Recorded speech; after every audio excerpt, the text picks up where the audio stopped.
51 total in number in the '08 budget. But that then led to a plummeting economy that we are all very familiar with, of course, what has happened in the preceding 12 months leading up to where we are today.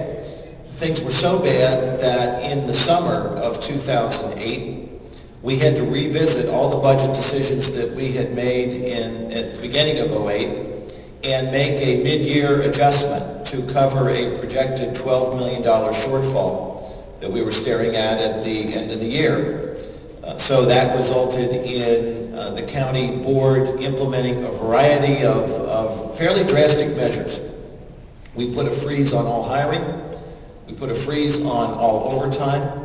We put a freeze on all commodities purchases. At that point, no additional things like bottled water to pens and pencils and paper and anything that we had to purchase in bulk. We put into place certain directives that individual departments needed to reduce their expenditures by an additional 5% from that point in time to the end of the year, all to make sure that we were able to come in at the end of '08 in balance. Because unlike the federal government, we are not able to print money. Some people would say that's a good thing, and I think it probably is, but we can't print any money. Unlike the federal government, we're not allowed to borrow money to make ends meet. Unlike the federal government, we're not allowed to run at a deficit. Every year we have to come in balance. If you don't come into balance, then really bad things happen for governments like Hamiton County, and you gain reputations in places like Orange County, California, that default on their obligations, and that's not a good thing for anybody concerned. So we made those adjustments midterm in '08, and they were largely due to revenues not coming in anywhere close to what was projected at the beginning of the year. You might ask, okay, well, who were you relying on for those projections? Were they reliable sources? Well, we thought they were. We were relying on our auditor, Dusty Rhodes, where we get projections relative to real estate taxes from Auditor Rhodes. We were relying on County Recorder Rebecca Groppe, who gave at that time predictions. She has since been replaced by Wayne Coates as County Recorder, but Recorder Groppe gave us estimates about real estate transfers and what that level of activity would be. And we relied upon estimates coming to us from County Treasurer Rob Gehring in terms of what earnings on the county's idle investments would yield for a given year, and also projections relative to sales tax revenues. And all three of those individuals' projections were off considerably as 2008 progressed, not because of any fault of theirs, but just because the economy went into the tank at levels beyond anyone's expectation or estimation. So the four primary areas that counties rely upon for revenues are sales tax revenues, receipts from property taxes that are paid, fees that are generated on transfers, the sale or exchange of real estate, and earnings on investments. And in all four of those areas, our earnings were down considerably at the county. Our sales tax revenues were down by a level of almost 4%. That's not 4% below projected growth. It's 4% off of what we had seen in the previous year. So those recoveries were down considerably. Real estate exchanges, sales of real estate in 2008 occurred at roughly 50% of the level of what had occurred in 2007. So those revenues were off considerably in '08 versus '07. Property values weren't gaining, certainly, despite a year-end auditor's valuation that suggested that real estate went up by 1.9% in the county. We did not see any increase in real estate taxes during the course of the year. In fact, the County Board of Revision was flooded with requests by people to reevaluate their real estate to reduce the appraised value of it, reducing earnings coming in from the real estate taxes. And then last, on earnings and investments, counties are very, very strictly regulated by law in Ohio. We can only invest money in certain areas by law. The treasurer, in terms of using any expertise or acumen to invest in things, virtually anyone could do it because by law it's prescribed where you put your money. So those investments are tied primarily to federal treasury bills. And what happened to the Fed during '08?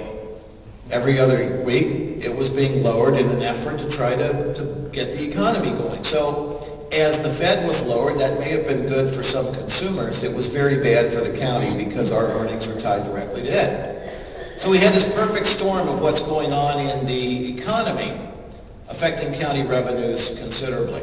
At the same time, we weren't alone. Of course, the federal government's being hit by this, and the national economy woes were being felt considerably in Ohio, and that resulted in Governor Strickland recommending a variety of cuts to the state budget, primarily affecting state job and family services, the services of which are meted out locally by county job and family services, and so we felt those cuts in a massive way here in Hamilton County. To put it into perspective, the dollars that county job and family services will have to spend in 2009 is less than, or I should say, is more than $50 million less than what we had to spend in 2008. And that's as a direct result of cuts that were issued by Governor Strickland. So we had that amount of money gone from county job and family services that's largely funded by state dollars. Add to that, in real dollars, over $30 million less coming into county coffers from sales taxes, real estate revenues, receipts on transfer of real estate earnings on investments.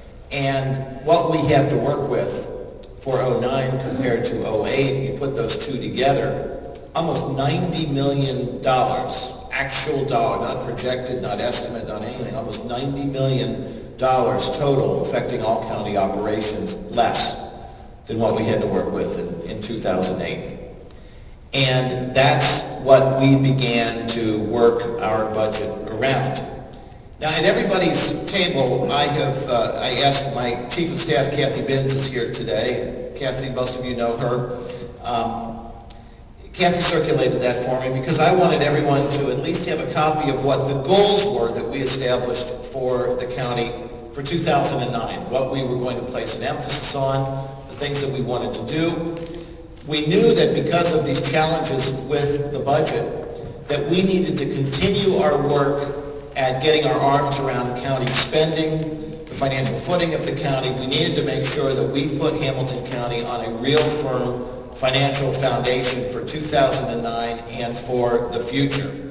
And what we wanted to do was to try to work a budget and to restructure county operations in such a way that we would not go from year to year to year facing these same kind of challenges, where we could actually put together a 5-year plan and have some reasonable degree of certainty in knowing that that 5-year plan is what we would be able to do. And of course, the reason for that is very simple.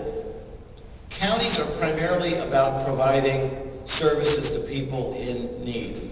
We have no legislative authority. We don't pass laws. We don't get involved in all of that. We are, at its core, administrative arms of the state of Ohio. We carry out the programs and the directives and the mandates that the state of Ohio wants to see done on the ground on a local basis in the county. Senator Kearney is my boss. Or as he may not. You said it right. You like that? He'll take that. Current Congressman, former State Representative Steve Driehaus, who actually worked for me in my city council office, used to love telling me that he was